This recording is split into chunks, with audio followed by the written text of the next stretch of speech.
like to call us back into order here. The study session agenda is upcoming negotiation interests. Mr. Swett. Thank you, Mayor Barrett and council members. We have just one item on the study session agenda, but it will include 3 presentations. The council will recall and the audience that not long ago we did a labor task force where a staff team developed a number of recommendations as to how we can improve our collective bargaining in the city. That was a collaborative process that included our labor leaders, and in the end, the recommendations that were presented to council were the recommendations of the staff team and the labor leaders. The council accepted those recommendations, and one of them was that at this point in the bargaining process, each of the representatives will present their interests. And so I'll begin with Julie Ayers on the interests of the council. Thank you. Good evening, Mayor and Council. I'm going to start with a brief overview and our agenda this evening, as the City Manager Carl Swenson just reviewed. I'll do a brief overview. We'll talk about the City Council's interests. We'll have a presentation from the PFFA and then AFSCME. As an overview, although no federal or state law requires cities to have a meet and confer process, the city has a long-standing history of collaborative relationships with its 4 recognized bargaining units. Chapter 19 of the City Code governs labor relations in the city. The 4 recognized units are the American Federation of State, County, and Municipal Employees, otherwise known as AFSCME, the Peoria Police Officers Association, the PPOA, City of Peoria Police Sergeants, which is the COPS group, and then the Phoenix Firefighters Association Peoria chapter, which we refer to as the PFFA. The city has 2 labor contracts open for negotiations to be effective July 1st of 2015. City Code requires us to negotiate regarding wages, hours, and conditions of work. This slide is designed to underline the importance of these upcoming negotiations, as personnel costs represent fully 72.5% of the city's total general fund expenditures. AFSCME is currently negotiating for 405 members in their bargaining unit, and the PFFA currently has 140. This is the timeline and process that will be used for these 2015 negotiations. After this study session, the city negotiator, Don Prince from Human Resources, and up to 4 representatives from each bargaining group will begin negotiations with the assistance of a facilitator. If no agreement has been reached by December 15th, negotiations will cease and either party may request mediation. The entire process will be completed no later than March 15th, 2015. The city and its labor groups have sought to utilize interest-based negotiations in acknowledgement that we have ongoing relationships that are important to both parties and the residents we serve. Essentially, it means that we focus on seeking collaboration and mutual agreement with win-win solutions to our interests. In negotiations, the City Council provides policy direction to staff, who then negotiates on their collective behalf with the labor group.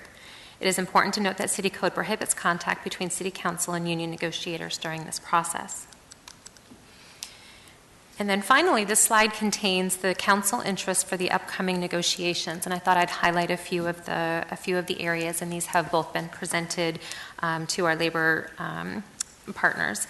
The slide contains such subjects as encouraging transparency in the negotiations process, maintaining the integrity of the roles of all parties, enhancing mutual respectful and positive relationships between management and employees, maintain competitiveness in the ability to recruit and retain quality employees, negotiate multi-year labor agreements based upon sustainable, data-based increases within fiscal constraints, to include clear and concise language to ease administration and avoid differing interpretations during the contract period, and to ensure the city's financial viability and sustain core services. And so with that, I would like to turn this over to Joe Manning of our PFFA. And your slides are there if you'd like. Thank you. Oops.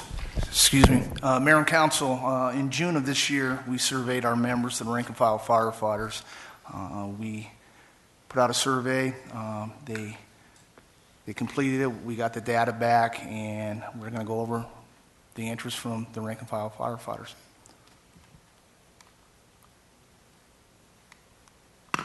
Under Article 3 wages, 3 areas that we have interest that we want to be discussing with the city is the market range in our pay plan, deferred compensation to 457 plan, and assignment increases for our paramedics, our special ops teams, and the addition of the rescue swimmer program. Under Article 7, it'd be life insurance.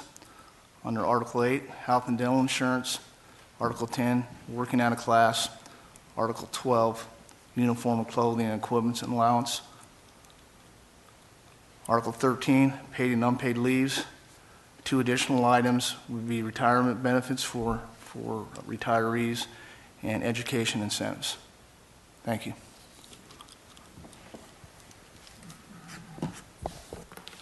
Good evening, Honorable Mayor, Council, and staff. My name is Walter Crenshaw, and I'm currently presiding as ASPE's president for Local 3282. I'm not as quite prepared as everyone else has been. This is a new process for me starting this stage. So I'm going to ask you to support me in this endeavor, as this is a new venture for me, as long as you guys are also through this process. ASPE 3282 are going to this proposal for the year 2015 and 16, the wage proposal. The next slide is based upon the ordinance that is provided through the city. What we're looking to do is go back into a good faith measure in regards to our last negotiations. It didn't go as well as we presented it to be. We'd like to go back and honor some of the tentative agreements that we had prior to. You can go through these processes at the end of the slide session and read through them. If you'd like, I can go into detail. If not, I'd like to continue through. If that's okay?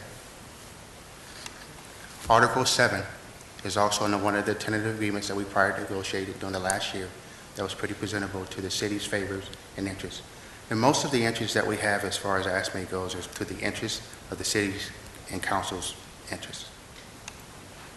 Article 18 is another one that we've talked about in regards to OSHA rules and regulations in regards to safety.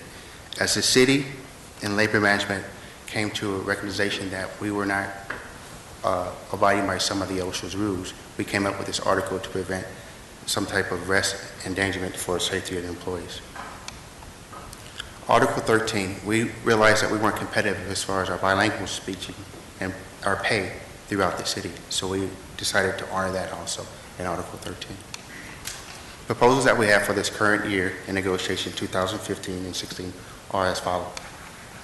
A $2 increase for all covered employees to consider all time calculated as far as unscheduled and or mandatory overtime, out-of-class pay, and the interest of for higher classification to meet, to submit a supplemental insurance and dental plans for retirees, to shift differential pay scale increase, to increase personal leave, sick leave incentive plan, to allow vacation buyout for the earlier, younger, tenured employees, certification paid throughout the city. Thank you. That's it.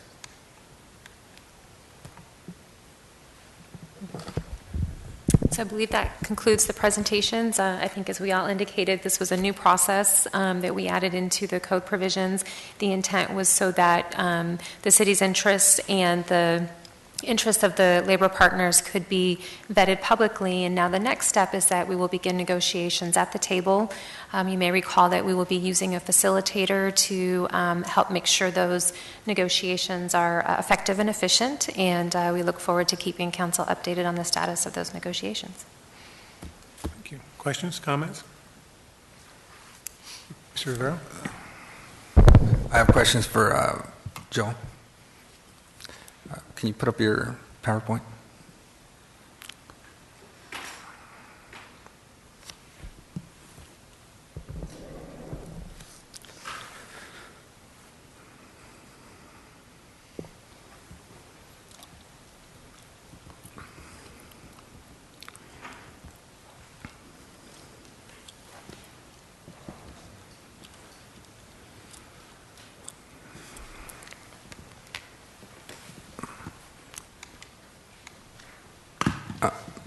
Joe, can you go into more detail on these specific items? I would, I think this is a general overview. I think if we, it'd be our preference, unless, just, And you don't have to give specifics, but what's the mindset of the firefighters? You did a survey. What was the results? Sure. I can go into brief detail under the wage increase that the market survey shows that we're at the lower tier. the 457 plan that we would request that the city looks at going out to bid with other providers, so we can get comparable costs with our current mentors that we currently have, ICMA and Nationwide. The assignment pays for our paramedic special ops team and the addition of the rescue swimmer program for an increase in that. That's under Article 3. Life insurance, right now that non-representative managers are 2 times their yearly wage, and the firefighters only 1 time. Okay, say that again, I didn't understand that part. That last part about the management? How I understand it, Councilmember Rivera, is that management employees and non-represented, the life insurance death benefit is 2 times their annual salary, and the firefighters only 1 time in our contract. Health and dental insurance, we're requesting we see some data from the city on how the health and dental costs as it relates to the firefighters and our dependents, and exploring alternative health coverage with the city. Working out of class, if you're assigned by management to work in a higher classification, you should receive that classification paid for all hours worked in working out of class. Paid and unpaid leave, compare our hours to be comparable with cities as it relates to leaves, along with our comp time. Retirement benefits is to explore alternatives to retirees' health insurance costs with the trust. And education is to use a bank of hours for our members to be excused from shift work to attend classes at a college or university. Lastly, the education incentives, is that more for a bachelor's degree and master's degree, or specific training to fire? Or both? It would have to be vetted through the HR and how we're looking at it, and again, that we would have to, when we go through negotiations, but we're looking at that if it's approved through HR for higher level education, and sometimes because of our work schedule, it's difficult to attend those classes, that we have a bank of hours, so even at the community college, you get some of your core classes done, or at a college or university to obtain your degree. Okay, thank you. Thank you. Other questions or comments? No? Thank you very much.